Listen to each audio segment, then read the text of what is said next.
So, ang technique nito, Betty, sa ultimate guitar, basically, di ba, hinanap mo, transpose mo, hinanap mo na siya, nahanap mo yung tamang scale, di ba? Ay, yung tamang, ano niya, taas niya. Yun nga, yung family group na yun. Family chord na yun, nahanap mo. Ang gagawin mo, kung ilan transpose mo, kung wali, plus 3, no? Nakita mo sa transpose, plus 3. Ang gagawin mo, i-minus 3 mo naman to, no? Plus 3 ka doon, i-minus 3 mo to. Ha? Ganun. Okay, so, kuwari, minus 7, i-plus 7 mo naman ngayon to, no? Or plus 3 doon, basta babaliktarin mo lang siya. Pag positive doon, kung anong positive doon, negative mo dito. Kung negative doon, ipapositive mo dito, no? Para mag 0-0 siya. Ngayon, pag yung boses mo, gusto mo mas mataas o mas mababa, dagdagan mo lang na transpose. So, hindi ka na yung original na pitch. Mas mataas ka na. Custom na pitch mo na yun. Taas or baba. At least nakuha mo yung bass niya.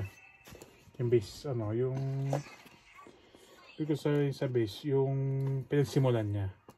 Kasi ba makompuse tayo eh. Mapagkamalan mong bass guitar. Ano yun? Feeling shot mo kasi sayang. Kamali dapat ano.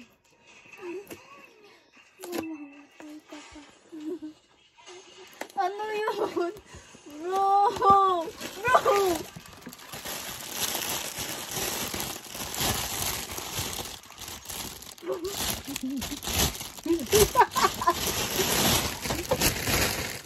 Nabuhay pa si Nana. Ito pwede rin nandalin din, kaso nababadoyan ako parang ang cheap. No? Ito nag-gig siya, tapos ito yung dala niya, no? Ang sasama, diba? Ang cheap, no? Hindi ko alam. Wait lang.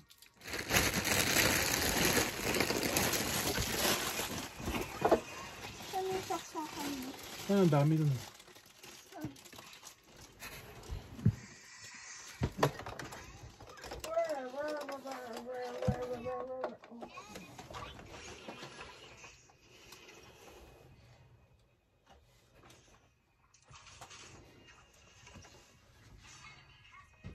Ba't wala power? Naka-off yan, yun mo kaya. Ay, hindi! Nandito pa lang. Saksak ko lang dito, wait. Wala naman nakasaksak dito. It's impossible to get you off my mind.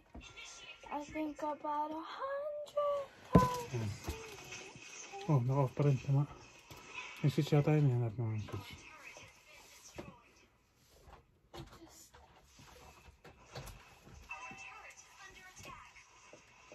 Ba't wala pa rin? Ay! Ito-on na pala. Grabe. Wala palang backlight to, no? Okay. Saan kamay? Wait, let me see first the chords. Yan. Natulungan. Magpa-piano ka sa in one sitting. Learn piano. In one sitting. But I don't know A minor again. What's A minor? Oh, A minor. Ito. C, D, E, F, G, A. Pang 5. Then A minor chords. Yan. A minor is ito. Ito na A minor is basically C lang siya may ano. May na ano. Oh, man. Yan. Paano ito naman ito? Yan. Tanda mo A minor is C na may at C ito. C yan, di ba? A minor is just. Okay. Okay. So, itong mga bagay na ito is ito na yung mga matututo na yung mag-isa. Hindi kailangan ito ng teacher yan. Oh my gosh! What's AM again? AM? Yeah, I told you. The C with the... Pero nandito nga maglaro. Dito sa ano to. Ayan. Dito lang. Yeah, wait. Dito ka lang. Okay. Huwag kang pupunta dito, huwag kang pupunta doon.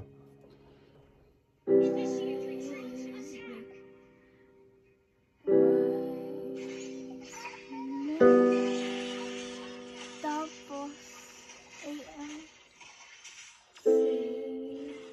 Sige, pwede. Pagbigyan.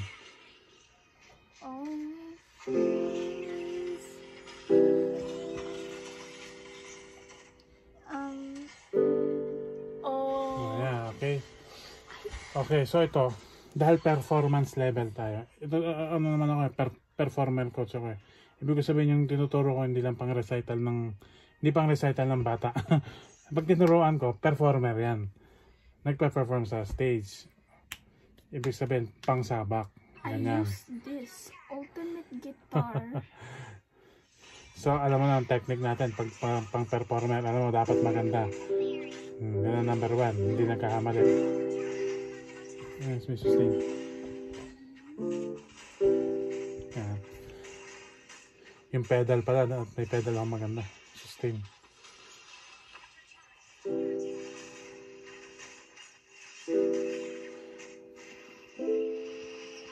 So itong mga parte na to, hindi ko na kailangan ituro yan. Yan ang dapat, ay ang dumi ng kuko ko nakakayasama. Sorry. Ito malinis. Ito hindi ko na dapat ituturo to kasi siya na yan, kaya na niya yan. Naituro ko na yung concept. Itong mga parte hindi dapat ituturo ng teacher. Waste of time yan. Waste of money and time. Kung papaturo man yung ano yun ang dapat tinuturo, which is hindi naman tinuturo talaga yun dahil yun nga yung secret eh. Para magpaturo sa'yo eh. Pag tinuro mo na yun, hindi ka na niya kailangan. Kaya na niya matuto mag-isa, mag-compose and everything.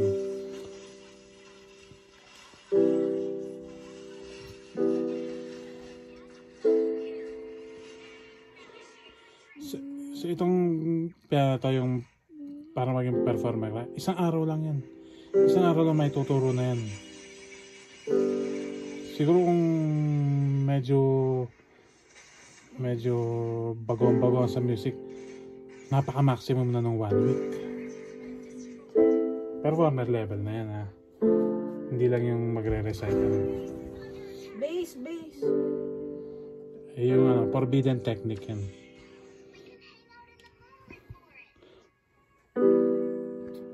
Paano yung B7? Ayan, magkanta. B7, nagaan na tayo yan. Magaan na tayo. Cadence na yan. Change scale na. Or kung hindi man change scale is talagang medyo ano na siya. Parang level up na siya sa chording. So, B7 is ano siya. B yan. B. Yan. B siya. Atras mo isa. Yung ganito lang B. Yung ang B kasi ano yan eh. Paano ba explain mo? I-atras mo lang yung root note mo. Ito ang B. Okay. So, B, B7. Yan. 7. Yan. Okay. Tanda mo yan, B7. So, may chart naman dyan. Yan. Wait, I need to take a picture just in case. Actually, mamememorize mo rin agad dyan. Walang kahirap-hirap yan.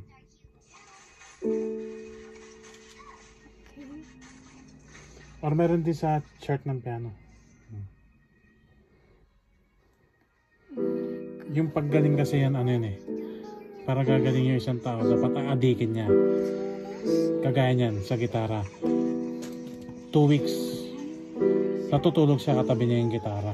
12 hours a day. Ang paraan para matuto ka talaga is adigin mo.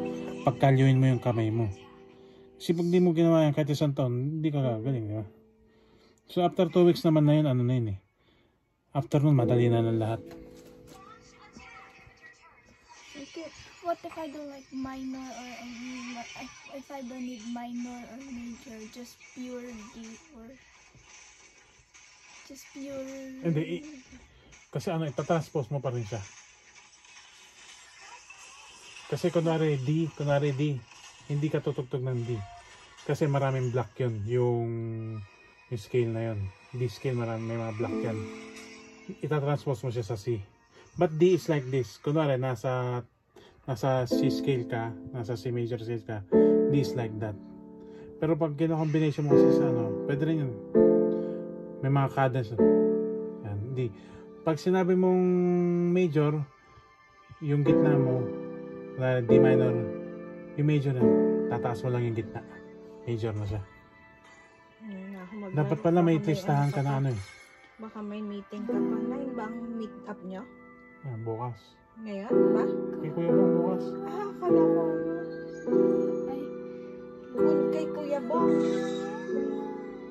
May kwenta lang bukas ha. Check up. Alas 12.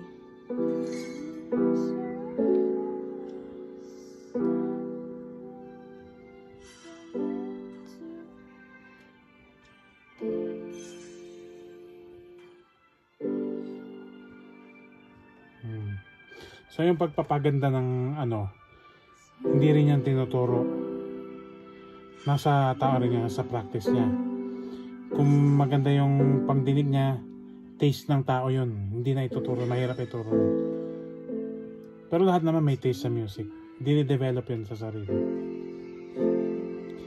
Kasi siyempre nakikinig naman ng music yan, di ba? Kung yung tao nakikinig ng music, gagayahin lang niya yung music, ma-discover niya mag-isa yun. Importante, alam niya yung ginagawa niya.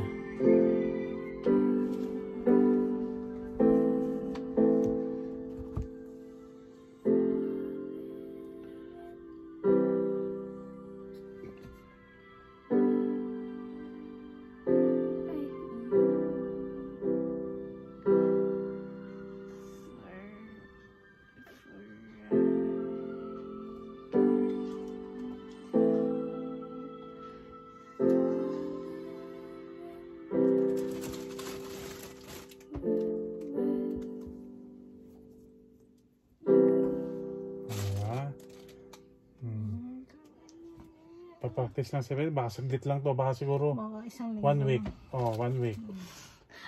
they can't help falling in love in one sitting. Look. There's no even 1 hour to this. Look.